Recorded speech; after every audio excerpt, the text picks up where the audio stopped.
গজারিয়া এলাকায় ১,২০,০০০ গাঁজা নার্সারি ধ্বংস করল পুলিশ। দায়িত্ব গ্রহণ করেই নতুন ওসির বার্তা স্পষ্ট। নেশার বিরুদ্ধে অভিযানের অঙ্গ হিসেবে গজারিয়া এলাকায় ১,২০,০০০ গাঁজা চারা ধ্বংস করল বিশালগড় থানা পুলিশ। নেতৃত্বে ছিলেন নতুন ওসি বিজয় দাস। জানা যায়, রাজ্য প্রশাসনের নির্দেশে রাজ্যে বিভিন্ন এলাকায় গড়ে গাঁজা নার্সারি ধ্বংস করার কাজে নেমে পড়েন পুলিশ প্রশাসন।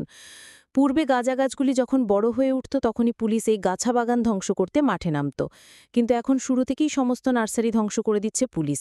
এদিকে গাঁজা কারবারিরা দূর থেকে পুলিশের গাঁজা গাছ ধ্বংস অভিযান রক্তচক্ষু হয়ে তাকিয়ে দেখতে থাকেন। দেখুন বিস্তারিত DD report, news on Tripurasa.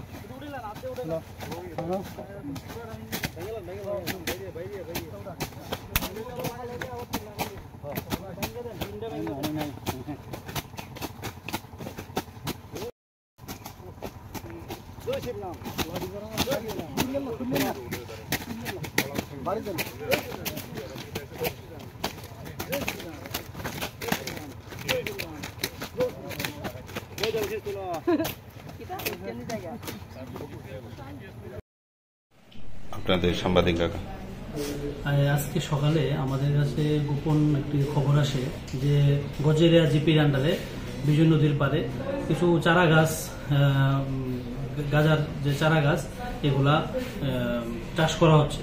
তো এই খবর পাওয়ার সঙ্গে সঙ্গে আমরা থানার অন্যান্য অফিসার এবং টিম নিয়ে ওই এলাকাতে যাই, যে ভেরিফাই করি এবং তার সত্যতা আমরা খুঁজে পাই যে অনেকগুলা প্লটে চারা গাছ, গাজার চারা গাছ ওখানে আমরা পাই। সেকর্ডিংলি আমরা এগুলি রেস্টে করি। প্রায় 15টা প্লটে প্রায় 1,20,000 চারা গাছ আমরা ধ্বংস করি। এইরকম ভাবে আমরা আরো সোর্স লাগিয়েছি যে যাতে অন্যান্য জায়গায় যেখানে গাজা, যেখানে চারা গাছ থাকবো, আমরা এই অতি সত্ত্বর এগুলাকে ধ্বংস করে এগুলাকে আমরা নেব, যাতে সমাজ নেশার কারণ থেকে মুক্ত পায়। আনুমানিক কেমন চারা হবে আজকে? প্রায় 1,20,000 চারা গাছ আমরা ধ্বংস করেছি আজকে।